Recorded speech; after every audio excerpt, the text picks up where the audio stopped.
Good morning and welcome to KidNuz. I'm Tori. Today is Friday, April 17th, 2020. And we begin with a small town police department in Maryland schooling its residents on the minimum attire for a trip down the driveway. Through a Facebook post, the chief in Taneytown told his residents to please put pants on before checking your mailbox. You know who you are, and this is your final warning. Apparently, in these days of everything from home, some have gotten a bit lax on what they're wearing or not wearing. And while Taneytown might be a glaring example of bottoms taking a back seat, the real proof can be found in sales. Now that most people only see us from the waist up, the nation's biggest retailer says it's selling shirts like hotcakes. Pants, not so much. It's a radical idea for students in San Francisco. The city's school board is considering giving middle and high schoolers all A's for the rest of the semester due to the challenges of homeschooling. Some kids don't have home computers. Others don't have affordable or reliable Wi-Fi. Many aren't sure how their classes will be graded, and all have to deal with distractions. And while the city board favors the idea, state education officials do not and are looking for a different solution. A final decision will come later this month and will no doubt be closely watched by other school districts across the country. The conversation is now moving from shutting down to opening up. Yesterday, President Trump announced a three-phased guideline on how and when life in the U.S. can return to normal. For the most part, he says, governors will call the shots on when they feel their states are ready. Some, he thinks, might reopen doors to some degree even before May 1st. Others, like New York, New Jersey, and 6 other northeastern states, have already indicated that they won't be dropping their guard until May 15th at the earliest. And even then, only while maintaining social distancing rules and testing. Many experts believe that large gatherings like concerts and sports are off the table until 2021.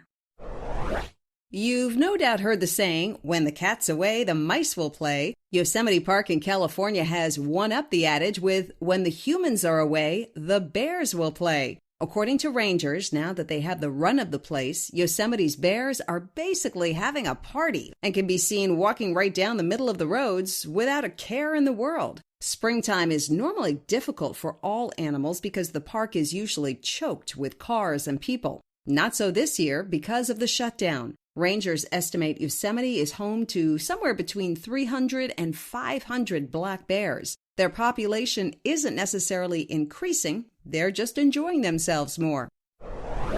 Skyrocketing to fame as a kid isn't all it's cracked up to be. 16-year-old tennis sensation Coco says she's really struggled with the attention and actually thought she might need to take a year off to regroup. In a post for Behind the Racket, she wrote, "Throughout my life, I was always the youngest to do things. It added pressure to do well fast. I found myself not enjoying what I loved. Ultimately, she decided not to quit, but says staying on the court required a lot of sitting, thinking, and crying. She believes the soul-searching was worth it and thinks she came out the other side stronger and knowing herself better than ever."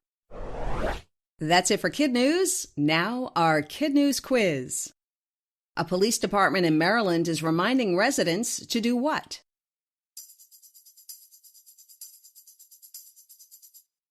Wear pants when getting their mail.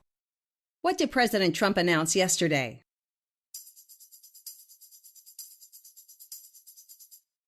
The governors can decide when to reopen their states. What animal is having a party in Yosemite?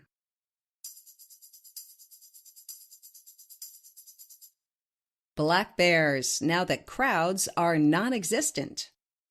Who struggled with too much attention too soon?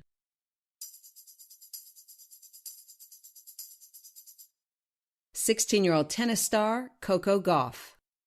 In One for the Road, Lady Gaga flexed and the music world responded. She's just added Taylor Swift, J-Lo, Camila Cabello, Oprah, Usher, Ellen DeGeneres, Pharrell, and Awkwafina to a lineup that already included Billie Eilish, Lizzo, Paul McCartney, and Elton John. The first of its kind coronavirus special is called One World, Together at Home. The show airs Saturday at 8 p.m. Eastern on all the major networks. Viewers won't be asked to donate. Instead, money will be generated behind the scenes through work with philanthropists, corporations, and big business. Before we go, our KidNuz birthday shout-outs go to Canada for Penny in Halifax, Nova Scotia, and Leo in Burlington, Ontario, California for Madeline in Los Angeles, Cato in Cupertino, Jack in San Francisco, and Connor in San Ramon, Texas for George in Austin, Mason in Katy, and Kumi in Fort Worth, Indiana for Leah in Albion, and Cedric in Gary. And we have Connor in Coal Valley, Illinois, Jethro in Juneau, Alaska, Logan in Tucson, Arizona, Gabe in Naples, Florida, Ben in Raleigh, North Carolina, and Isabella in Overland Park, Kansas. And a big high five to the teaching team of Mrs. Kahn, Mrs. Woods, and Mrs. Pelton, who want their students at North Pembroke Elementary in Massachusetts to know they miss them very much. Thanks for listening. Remember to take our Week in Review quiz, and we'll see you back here for more KidNuz Monday morning.